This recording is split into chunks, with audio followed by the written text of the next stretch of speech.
हजरत उमर ने मुस्कुराते हुए कहा, पहले खाना लगाओ। लाश रखी हुई है, गर्दन कटी पड़ी हुई है, खून वहीं पर ताज़ा ताज़ा पड़ा हुआ है और हजरत उमर वहीं बैठकर खाना खा रहे हैं लाश के पास। वो यहूदी बार बार देख रहा है कि ये कौन सी दुनिया का आदमी है, लाश के पास तो खाने की हिम्मत नहीं पड़ती और ये खा रहा है। और ये मुसलमान भी है, मुसलमान तो किसी के मरने के बाद इन्ना लिल्लाह पढ़ते ही अल्हम्दुलिल्लाह पढ़ रहा है।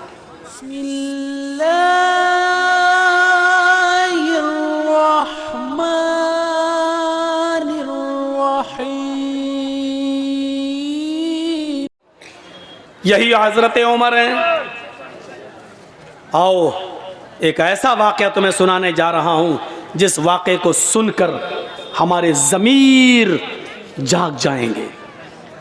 रात की तारीकी है, हजरत उमर रात के अंधेरे के अंदर गश्त करके देख रहे हैं कि कौन परेशान है। काफी दूर निकल जाते हैं तो एक और परेशान आदमी नजर आता है, घर के बाहर बैठा हुआ और रो रहा है। हजरत उमर उसके पास बैठ गए। जी क्यों रो रहे हो? उसने भी यही कहा, अरे जा यार क्या दिमाग खराब कर। नहीं बोलो तो क्या बात है, अरे तुम क्या कर लोगे यार, जाओ ना, मेरी किस्मत मेरा नसीब। नहीं ऐसी बात मत करो। देखो रात में तुम निकले हो, रात में मैं भी निकला हूँ, परेशान हो आप भी हम भी, चलो बताओ ना क्या बात है, शायद मैं तुम्हारे कोई काम आऊँ। रोने लगा और कहने लगा, नहीं जानता कौन है। कहता है कि मेरे भाई जब तुमने एक रिश्ता जोड़ी लिया तो सुनो, मैं बहुत किस्मत का मारा हुआ इंसान हूँ। मैं इस झोपड़ी के बाहर बैठा हुआ हूं, अंदर मेरी बीवी रो रही है और इधर मैं रो रहा हूं। कहा क्यों क्या बात है? कहा मेरी बीवी बहुत ही ज्यादा खूबसूरत है और मेरी गांव का एक बहुत मजबूत आदमी, पैसे में भी मजबूत है, असर और रसूख में भी मजबूत है और ताकतवर भी है। उसके आगे पीछे गुंडे भी रहते हैं। वो शख्स रात की तारीकी में आता है और मुझे मेरा कान पकड़कर घर से बाहर निकाल देता है। फिर वो मेरी बीवी के साथ जिना करता है, मेरी बीवी को मजबूर कर देता है गलत काम करने के लिए। नहीं तो वो मुझे और मेरी बीवी दोनों को मारने की धमकी देता है। मेरी बीवी डर जाती है और मारे डर के वो सब कुछ कर लेती है जो उसका ज़मीर उसको गवारा नहीं करता। ओह ये प्रॉब्लम है। अभी आया था, हाँ आया था और गलत काम करके चला भी गया। हजरत उमर ने कहा, मेरे भाई सच बताओ अब वो कब आएगा? कहा वो एक दिन छोड़कर आता है, आज आया है, गलत काम करके चला गया है, अब वो कल नहीं आएगा, परसों आएगा। अमीरुल मोमिनीन की नजरें आसमान की तरफ उठी और दिल में कहा, इलाहुल आलमीन, कितना लाचार बे अमीरुल मोमिनीन हो। मेरे दरबार खिलाफत में, मेरे दौरे खिलाफत में एक गैर मुस्लिम आदमी के ऊपर जुल्म हो रहा है और इस इलाके का मालिक मैं हूं। हजरत उमर फारूक का ये वाकया योगी और मोदी दोनों के लिए चैलेंज है।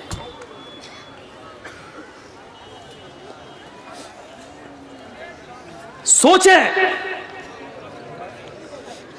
मेरे दौरे खिलाफत में एक आदमी मजबूर है और वो भी इतनी बड़ी मजबूरी कि उसकी औरत की इज्जत लुटती है और बेचारा मजबूर और गरीब आदमी कुछ नहीं कर पाता। इस बात को दिल में सोचा, कहा कि सुनो, परसों जब वो आएगा तो 2-3 काम करना बस। कहा क्या? कहा अपनी बीवी से कहना कि जब वो आए और तुम्हारे साथ गलत काम करने का इरादा करे और आ ही जाए तो उससे कहना कि भाई अब तो हमारा और तुम्हारा मामला बहुत करीब हो ही गया है, तुम हमारे दिल में बैठ ही चुके हो और हम तुम्हारे दिल में, तो अब रोजाना नखरे दिखाने से क्या फायदा। ऐसा करो कि ये काम तुम कर जब चाहो तब कर लिया करो, लेकिन रोशनी में मुझे अच्छा नहीं लगता है, रोशनी में मुझे मेरे पति की, मेरे शौहर की याद आती है। इसलिए चिराग बुझाकर ये गलत काम करो और मैं खुलकर तुम्हारा सपोर्ट करूंगी। इतना कहना, वो तुम्हारी बीवी की बातों में आ जाएगा और चिराग बुझा देगा, बकिया काम मैं संभाल लूंगा। वो कहने लगा, क्या मतलब है तुम्हारा, बकिया काम संभाल लूंगा, क्या मतलब? कहा तुम डरो नहीं, कुछ नहीं होगा, और अपनी बीवी से ये कह देना कि खाना बनाकर रखना। यार ये क्या मसला, खाने से इसका क्या ताल्लुक है? बस जो कह रहा हूं वो करना। अपनी बीवी को बोलना कि खाना बनाकर रखे, और जब वो तुमसे गलत काम करने लगे तो चिराग बुझा देना। बस एक दिन गुजर गया, वो नहीं आया, दूसरा दिन वो आता है, जिना की नीयत लेकर आता है, जिना के इरादे से आता है, जिना करने के लिए आता है। उस गरीब आदमी की झोपड़ी में घुसता है। हजरत उमर फारूक पहले से तलवार लेकर छिपे हुए हैं, घर के मालिक को भी पता नहीं कि अमीरुल मोमिनीन आ चुके हैं। इस आदमी के आने का इंतजार कर रहे हैं।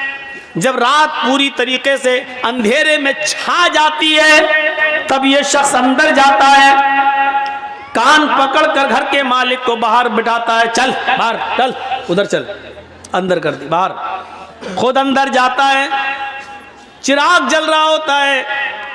बीवी ने आज मुस्कुरा कर कहा, अब आपसे क्या पर्दा करूं, हमारा आपका मामला तो अब रोज का हो चुका है। सुनो, ऐसा करो भाई, अब तुम करते ही हो गलत काम तो खुल के करो, लेकिन चिराग बुझा दो, क्योंकि चिराग जलता है तो मुझे शौहर का प्यार याद आता है। मैं चाहती हूं कि अपने शौहर को भूल जाऊं और तुम्हारी आगोश में आ जाऊं। अंधेरा कर बातों में आ गया, चिराग बुझा दिया। उधर हजरत उमर इस ताक में थे कि गलत काम होने ना पाए, क्योंकि मैं बचाने के लिए आया हूं। जैसे ही चिराग बुझता है, हजरत उमर फारूक उस झोंपड़ी के अंदर घुसते हैं। अब खतरा था कि तलवार अंधेरे में चलाएं तो ऐसा ना हो कि आदमी की जगह पर, जानी की जगह पर इस गरीब आदमी की बीवी की गर्दन पर कहीं तलवार न चल जाए, इसलिए कुछ बोलना था। हजरत उमर अंदर घुसे और खांसे वो समझा कि इसका पति आ गया अंदर। और उसने कहा, भाग चल, अभी तो कुछ हुआ ही नहीं हो, तू आ गया, भाग। इसी आवाज को सुनना था हजरत उमर फारूक को। हजरत उमर फारूक ने देख लिया कि आवाज किस सिमत से आ रही है, उसी वक्त उसके सर को पकड़ लिया। जैसे ही उसके सर को पकड़ा और बाल पकड़ के खींचा तो उसके बाल भी लंबे लंबे थे। अब यह शक हुआ कि कहीं औरत के बाल तो नहीं है। अब वो उसको बार बार उसको बाल को झुमा रहे हैं, तो वो चीखता है, अबे क्या कर रहा है, अबे हट। समझ गए कि यही है, फौरन बाल पकड़ के गिराया, मारी एक तलवार। जिंदगी का रिकॉर्ड है, हजरत उमर ने जब भी किसी को कत्ल किया दोबारा तलवार चलाने की नौबत नहीं आई। एक ही वार में गर्दन तन से जुदा हो जाती थी। अंधेरे में भी तलवार मारी तो गर्दन अलग पड़ी हुई है, तन अलग है, तड़पने लगा। कहा, मेरी बहन जल्दी से चिराग जलाओ। चिराग जलाया। हजरत उमर ने चेहरा देखा, मुस्कुराहट आई, कहा, अल्हम्दुलिल्लाहि रब्बिल आलमीन। घर का मालिक अंदर आ गया, कहने लगा, है बड़ा अजीब मामला है। किसी मरे हुए आदमी को देखकर इन्ना लिल्लाह पढ़ा जाता है मुसलमानों में, और यह अल्हम्दुलिल्लाह पढ़ रहा है, मामला क्या है? कहा, मेरी बहन जल्दी से चिराग जलाओ। चिराग जलाया गया, शक्ल देखी तो कहा, अल्हम्दुलिल्लाहि रब्बिल आलमीन। इधर आओ मेरे भाई, अंदर क्या बाहर क्या खड़े हो, तुम्हारा काम हो गया है। हैं? मार दिया, कत्ल कर दिया, अरे अगर यह अमीरुल मोमिनीन को उमर को पता चल गया तो मुझे भी कत्ल कर दिया जाएगा। ये तुमने क्या किया? एक और मुसीबत तुमने हमारे लिए खड़ी कर दी। हजरत उमर ने मुस्कुराते हुए कहा, पहले खाना लगाओ। लाश रखी हुई है, गर्दन कटी पड़ी हुई है, खून वहीं पर ताज़ा ताज़ा पड़ा हुआ है और हजरत उमर वहीं बैठकर खाना खा रहे हैं लाश के पास। वो यहूदी बार बार देख रहा है कि ये कौन सी दुनिया का आदमी है, लाश के पास तो खाने की हिम्मत नहीं पड़ती और ये खा रहा है। और ये मुसलमान भी है। मुसलमान तो किसी के मरने के बाद इन्ना लिल्लाह पढ़ते ही अल्हम्दुलिल्लाह पढ़ रहा है। और कत्ल ही करना था तो चिराग क्यों बुझवाया इसने? चिराग जलता तो अच्छी तरीके से पहचान सकता था और मारने में आसानी रहती, लेकिन इसने चिराग बुझाने के लिए क्यों कहा? हजरत उमर फारूक जब वहां से जाने लगे तो उसने पैर पकड़ लिए। कहता है, मेरे ऊपर मुसीबत खड़ी करके कहाँ जा रहे हो? उमर के किसी आदमी को पता चल गया तो मुझे भी कत्ल कर दिया जाएगा। हजरत उमर ने कहा, पैर छोड़ो, क्यों डरते हो? क्या बात है? मैं ही उमर हूं। हाँ, मैं ही उमर हूं। मैं सिर्फ मुसलमानों का अमीर नहीं हूं, गैर मुस्लिमों की परेशानियों को दूर करना भी हमारी जिम्मेदारी है। हमारे हुदूद में आते हो तुम। हमारे भी आदमी आएंगे, इस डेड बॉडी को उठा के ले जाएंगे, आपको घबराने की जरूरत नहीं है। अब उसकी जान में जान आई। हजरत उमर जाने लगे तो कहा कि जाऊं? उसने कहा, जा रहे हो, लेकिन 2-3 बातें अगर बता सकते हो तो बता दो। कहा, क्या? कहा, अमीरुल मोमिनीन, चिराग की रोशनी अगर जल रही होती तो आपको इस आदमी को मारने में आसानी थी, लेकिन आपने ये क्यों कहा था? अपनी बीवी से कह देना कि चिराग बुझा देना। और जब चिराग जलाकर देखा तो आपने इन्ना लिल्लाह के बजाय अल्हम्दुलिल्लाह आपने क्यों कहा? और आपने ये क्यों कहा था कि खाना बनाकर रखना? खाने से इसका क्या ताल्लुक था? ये 3 बातें मेरी समझ में नहीं आई। हजरत उमर ने कहा, मेरे यहूदी भाई सुन, जब तूने मुझे परसों अपनी बीवी की दास्तान सुनाई, इंसानियत देखिए, मानवता देखिए। कहा, परसों जब मैं आया था और तूने मुझे अपनी दास्तान सुनाई थी तो उस दिन मैंने सोचा, तूने कहा कि बड़ा असर रसूख वाला आदमी है, जान पहचान वाला आदमी है, पैसे वाला आदमी है। तो मैंने सोचा कि आए उमर, ये गलत काम करने वाला कहीं तेरा बेटा तो नहीं है? कहीं तेरे खानदान का कोई आदमी तो नहीं है? इतनी हिम्मत किसकी है जो मेरे दौरे खिलाफत में यहाँ आकर ये काम कर रहा है? तो मेरे दिल में ये ख्याल आया कि इतना गंदा काम मेरे दौरे खिलाफत में कोई मेरे खानदान का, मेरे घर का कोई आदमी तो नहीं कर रहा है। इसलिए मैंने कहा था चिराग बुझा देना।